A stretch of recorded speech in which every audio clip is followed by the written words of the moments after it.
Thank you, Concordo. Taoiseach, today we have the Irish Natural and Hill Farmer Association, the ICSA, and the Irish Rural Association protesting about GAEC 2 at Ag House, meaning more regulations against Irish farmers if not stopped, and their need for an urgent meeting with the Minister for Agriculture. But instead of giving these genuine farmers debate time today, I am asking you to meet with the opposition leaders to speak about the speaker row in this Dáil.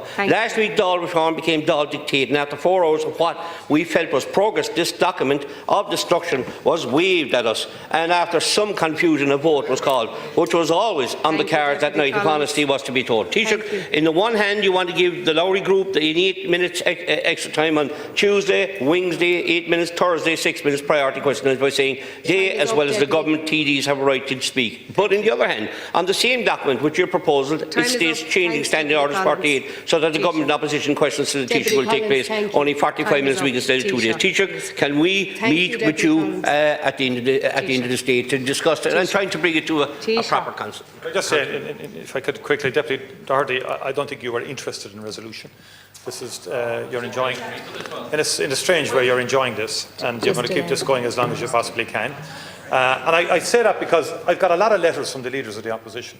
I recall the night I was meant to be elected Taoiseach, and we saw what happened then. But I remember ringing Deputy Patrick, for example, who had written a letter in and had told RT and everybody, and Virgin and everybody, that they were seeking a meeting desperately with the leaders of government, and it transpired that Deputy Patrick was out in prime time. When we then rang Deputy MacDonald, she was at home. And myself and the Taoiseach, meanwhile, were waiting above in the sycamore room. Where are the leaders of the opposition? And they were nowhere to be seen, because, to be fair to them, they had dispatched the letter. They had told the media they had dispatched the letter, and then they went off doing what they were going to do anyway. And this has happened on more than one occasion. The last time I got a phone call from Deputy Patrick, I was in Brussels at a meeting. Would we meet? I had a discussion, and suddenly I'm told half an hour later on the 9 o'clock news, Deputy Patrick has written to Taoiseach seeking an urgent meeting. And this kind of play acting is going on and going on. No, could I say, Deputy Smith, to be fair, Deputy Smith, or Deputy Gannon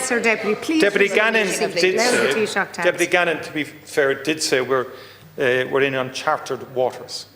I think we are in uncharted waters.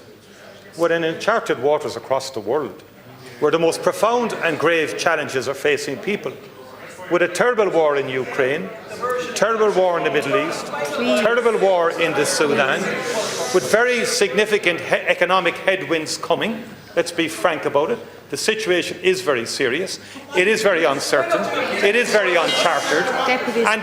And with respect, through the chair, 8 minutes on a Wednesday, 8 minutes, in addition to what was already there, 8 minutes on a Thursday, pales into insignificance with what we're facing collectively as a country. And I think it's time to cop on here and have a bit of common sense and a bit of proportionality. I think the presentation from the opposition is very disproportionate. Are the proposed